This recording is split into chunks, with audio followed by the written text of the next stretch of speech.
right out there. Hey, check it out. Rappers in my backyard. Rappers in my backyard. Rappers in my backyard. Ooh. What's up, family? Welcome to another exciting episode of Rappers in My Backyard. We rap about relationships, music, and entertainment. And today, the relationship that we are going to be dealing with and discussing is our relationship with West Coast hip hop with my special guest, Silky D. And you guys know I always like to kick us off with a quote to set the mood and keep us right and keep our mind on what we need to be thinking about right now. And here's the quote for today. We can't always choose the music that life plays for us, but we can choose how we dance with it. And on that, are you guys ready to talk, express, relate, connect? Well, I know I am. So let's take it to the backyard with our amazing guest today, the one, the only, the queen, Silky D is in the backyard, baby. That's what's up. No, it's so I'm so excited to be here. Oh my goodness. And that's the best. I would just say, just putting me out there like that. I appreciate that really much. You know what I'm saying? Here in the backyard, we are telling our own story, and you are instrumental in helping tell that story, and that's why we're so excited to have you here today. Yeah, such memories here, man. You got chills. Yeah, but it's different back here though now. Yes, it is, because when we started back in the day, it was just dark. We felt everything had to be black. Yeah. Paint the walls black. Everything, was black and the whole bit. So, but this is just like incredible. It's really incredible. I'm just saying, you guys, for those who have been through here, you got to come on back home. That's all I gotta say. Home is where the heart is. Mm-hmm. And what I want to do before we even start our discussion, because there's so many layers to this journey, I just want to be able to set the table. And you help me because I know that you know these dates and you know these movements. So feel free to chime in because you were a part of these different levels of West Coast hip hop. So unfortunately, the West Coast hip hop scene sort of basically came out of the unfortunate Watts riots back in 1968, I think. Yeah, it was 68. At that time, I was a Black Panther. Oh, no. Yeah. Ooh, I mean, a teenager, and definitely represent what they were talking about. And then my cousin helped on top of that. My cousin is an original South Central Black Panther. Okay. And I really admired him. My father came out of a family with so many siblings. Like, this cousin was at least about a good 10 or 15 years older than me. But I looked up to him to the point that's what I wanted to be, a Black Panther. Right. And I started that mission in my own hood, in my own neighborhood. So that's what gave me that G status title. Right. Because I stood up for I stood up for kids who were being bullied. And then house kids where their parents unfortunate situations was happening, that when they were running away from home or being molested, we were hiding. My mom didn't even know. We were literally hiding these kids underneath my bed. Oh, so you had your Harriet Tubman going on at that time. I really did, and I got reminded of that by a very well-known person in this game, because he was one of those kids. Wow. So that's the deep part about it, that, he actually said it at my birthday party. He says, you guys know Silky D as a DJ, but you don't know her as when she was a teenager, when she was beating up people and helping people get to the next part. So, that G, that's where G's originally started, actually, that ending era of the Black Panthers and the Browns. Wow. Because the Browns, we don't leave them out either. Our Latino brothers was our brothers. Oh, yeah. Yeah. And I say Buddha heads. And I'm saying all things, so please don't be offensive, because that's how we related to each other back in the day. My Buddha head, this kind of thing. And it was out of love. You see what I'm saying? But it was the mission of being together and protecting kids that was being bullied on, or helping them in their situation because we didn't know what to do or where to send them to get help. Right. We only knew how to take care of them. Right. And Which protect them. brings me to the next part of out of that unfortunate events with the Watts riots. Yes. A gentleman by the name of Bud Schulberg put his money together, Created got funding the writers, and everything. Program, and Yes, that's where you the got Watts the writers. The Watts workshop. poets came out of that, and Yes, then you got indeed the they last did. poets. And this is the original origin of West Coast hip hop. And From this that is from that space. Yes. And this is the reason why and I know a lot of our West Coast people here are saying that we start hip hop first. Well, yes, we did, but understand the word hip hop and the terminology of hip hop, Okay. and why they did it. You have to give it to New York. You have to give it to the Bronx. We have Right. to give them that respect because it was gangs that they had out there that they wanted to not fight each other with guns and whatever the case may be, and do it with words and dancing. So we have to Right. give them that. But on the West Coast, the funk.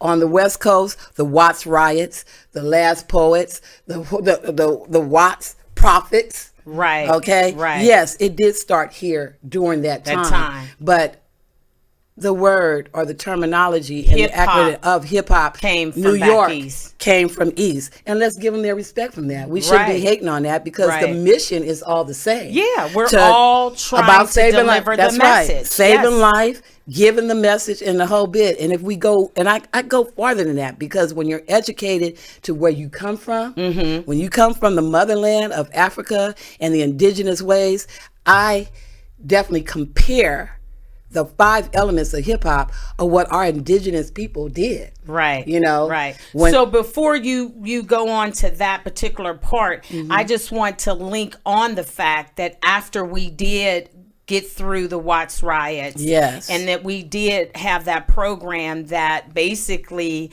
gave us the Watts Logic. poets, Yes, the you Watt- know. yeah. We then we're looking at the 1970s now when we had Alonzo Williams and his partner, which was a guy by the name of Roger Clayton. Right. And they formed the Ultimate Dream DJ company. Right. And they were sort of also cultivating and basically taking that movement and pushing it further. Correct. Now they did really well with their DJ Ultimate Dreams. However, they end up separating, Correct. and Alonzo went on to form the World Class Wrecking Crew Right. with Dr. Dre, and Roger Yeah, went on I to know that. form the Uncle one, Jam's the only Uncle Jam's Army. which I was honored to be a part of. Okay. You know, there are some because we had a lot of people need to know this.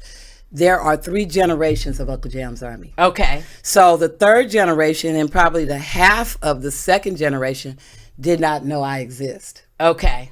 So See? we won't ask them for any comments. Well, I'm just kidding. Right, exactly, because they did not know, you know, Right. that I was the female in Uncle Jam's Army. Okay. You know, I was the female DJ as well as I am the famous voice on Dollar Freak of Uncle Jam's Army. Right. And we're going to deal with that too, because Yeah. like I said, there's so many layers to It this. is, I it just is. want the viewers to kind of understand the walk through it, because after Alonzo and his buddy went and parted ways. They parted ways. Then it became back in the early 90s that just linked on and connected to another part of our growth, which was the G-Funk era, Yes. as well as a lot of our record companies Yeah. started doing really well with Death Row Records, Right. which was Dr. Dre, also Lynch at Mob that- Records right. with Ice Cube. Well, at that time, let's take it back a little bit because during the 70s, the funk era was going on. Okay. We also, for the record labels, we had a soul department. You see, we had A soul department? Yeah, it used to be soul. It used to be a soul for soul music. Wow, okay. Because you got to understand, Aretha Franklin and all of them, that was soul music Mm-hmm. before funk came into the play.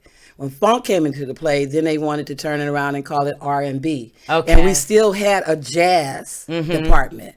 Now jazz is a part of R&B. If you go to a jazz concert, you're getting both, Right. instead of just having jazz They artists. need to be separate, because my thing is, I mean, I know this is going off a little bit and I just want to touch it, because it's like each one of those genres of music comes from a different struggle. Yes, it and does. the story is being told in different ways. And Yes, it that's does. why we need to keep those different genres separate, because R&B, you're trying to go at it a different level. Right. Hip hop, which I love, Yeah, 'cause- is I love the rawness of that, because it's not about pulling any punches. We No. just go with what we need to say and we push that forward. However, I do think that everybody should have the opportunity to tell the story as they see fit. Right. And that's why I think that R&B and jazz is two different struggles at two different time periods and from different results. Yeah. So I just hope that we just keep those genres separate. Yeah. And just keeping it going. Well, you made a key point. Funk is about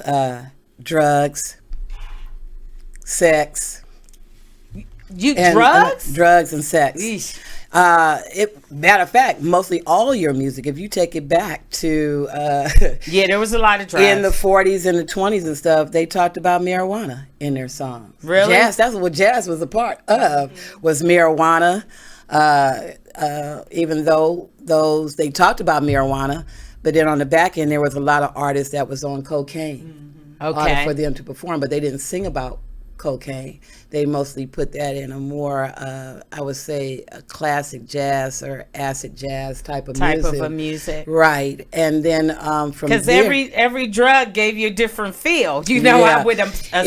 in the funk era, it was about love. Right. You know, everybody want to love or get freaked out, or Right. you know, and the drugs type of thing, as well as spiritual, Earth, Wind and Fire. If you listen to, you know, Right. the Staple Singers and all of this, they had a spiritual for it. That was their way of gospel to relate Right. to people. Right. Than being under that church method. So those type of things still go on in our life in every type of decade or era. It's just that what happened is when rap came into the play, it was all positive and everybody can relate to the life. And then it got to when NWA, why they promoted NWA, and it's not their fault, but this is where they saw something that could destroy us. Right. Because right. see, crack came into the game. You see what Right. I'm saying? And guns. So our music was definitely negative all the Cracking time. guns. Yeah, Our basically. music was negative all the time, and they did that on purpose to wipe out the other departments in our music. Right, they had the uplifting At the music companies. Before we really cut into that, I just want to add that last caveat to our West Coast journey, and we got to mention this because I just want the viewers to understand how this fence linked up Yeah. to make us prominent in the 90s with our form of hip hop. Right. And we could have not done that without 1580 K Day Amen and to that. DJ Greg Mack, Oh, because yes. 58 K Day was the first radio station that would even play hip hop 24/7. You said And that key made point, the difference. 24/7, because we had Michael Mixon Moore and Tony Joseph doing it for a midnight show on KJLH, because I was a part of that as well. Yeah, Before yeah. before I became the first female mix master for K-Day, I was on KJLH for their midnight with Tony Joseph and Michael Mixon Moore. Oh, okay. So that's a history that we need to talk about too, because Michael Mixon Moore did incredible things that others were not doing Yeah. in the hood. Yeah. And wow, just I mean, that I got just chills brings, because that I just was so a brings part such of that. good That was a thing. trip. So Yeah. let's get to the questions, Yeah. man, because like I said, I just wanted to lay that for those that don't know about West Coast hip hop, right. that it derived out of the unfortunateness of the Watts riot. Yes. Then it started to evolve through the, the Yeah, Watts just being, movement. the Watts and then movement, it just being kept a G going. to being gang members now. Right, You right. know what I'm saying? Because So let's keep the picture right there Right. as I ask you the first question, Mm-hmm. and that is, what does West Coast hip hop mean to you? Now we done laid the epitaph, and so I want to know, what does it mean to you? What does it mean to you? West Coast hip hop is about expression and showing a way of life. Because trust me, there's some songs that it makes me gangster. You know what Which I'm song saying? you like? West Coast. There's a lot of songs that give me that gangster mentality in my business. Right, Don't right. mean that I have to go out here and do dirty work. It's just the mindset Yes, of yes. how I do business. And if it was not for it, I don't think I would survive today as well as being well respected, because I had to deal with some real gangsters. Yeah, You yeah. know, I've had my experience with pimps and players being a DJ. I'm You sure. feel me? Because they were the ones who were hiring us. Yeah, They were the had ones that that put cash us- at that time. Exactly. It They was had the street cash. money. And when it came down to parties and them clubs and the whole bit, was although they pop, didn't think pop, that I could poppin'. DJ at the time, I had to use the males to go and be my front before I came in to come in to DJ Oh a yeah, party. you had to. 'Cause That went with everything. Never imagine a female DJ. No, See? no. But Yeah.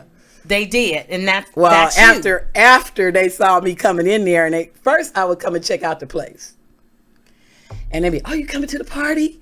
Oh, I said, gosh. "Yeah." And this is what I tell them: "Yeah, I'm coming to the party." "Oh yeah, we want you to come to the party." I said, "Yeah, I'll be there." And then I turn around and here I am walking in my pumps, carrying my record crates on each side and my mini skirt, and it was like, Oh my gosh, "You the we DJ?" need to And they started download that. on Yeah. their big banana Yeah. phones and stuff. This is a female DJ. This is a female DJ. Chris the Glove So- told me that I was trying to be outdo the guys, and it wasn't Never even. He that. just told me that a couple of weeks ago. Oh, my That I was gosh. trying to be a boy and outdo the guys. It wasn't that. It was just I really loved music as a kid. Love music. I was so putting what would you records on the record say player. is your what would you say is your contribution to West Coast hip hop?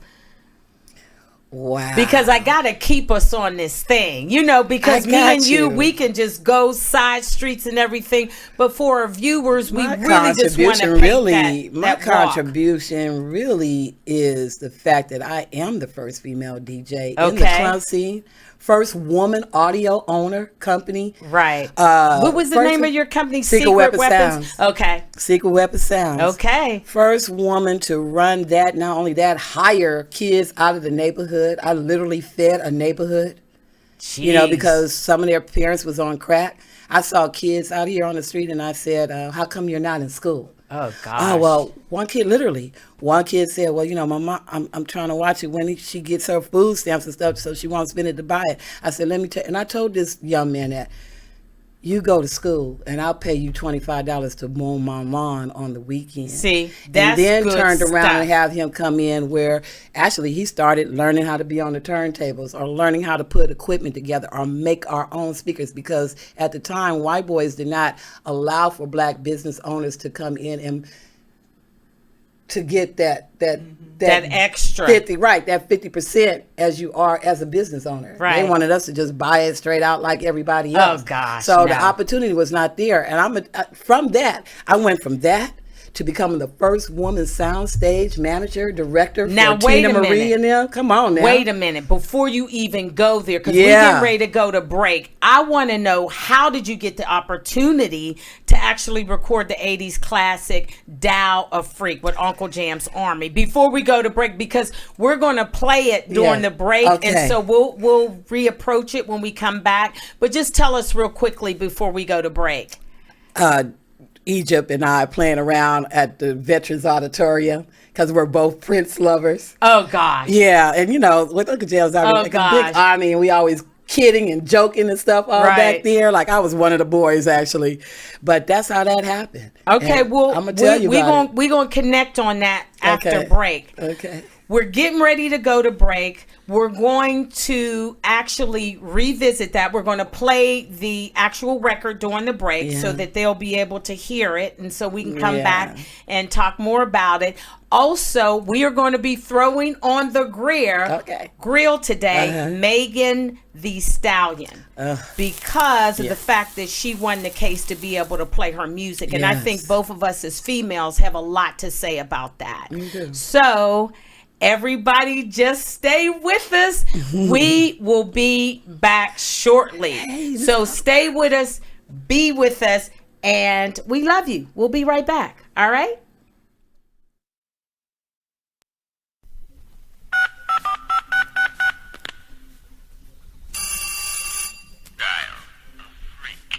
Hello, baby.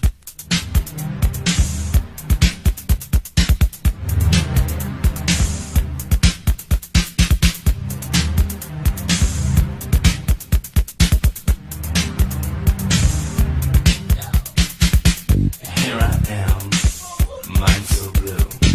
Fix on my mind, I don't know what to do. Shall I sit here, or shall I call up a freak to drive me up the wall?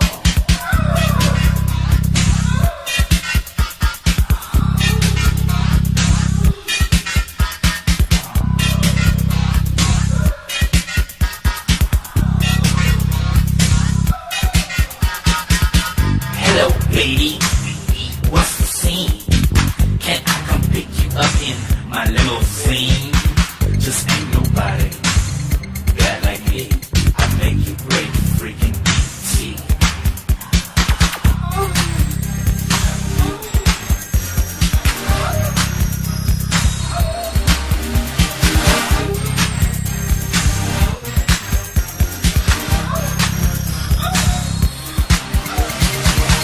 Here we are under the stars at Venice Beach. You be the student in the class and I will teach. Open your book, baby, to page freak. Dollar chick every day during the week. Tell me, baby.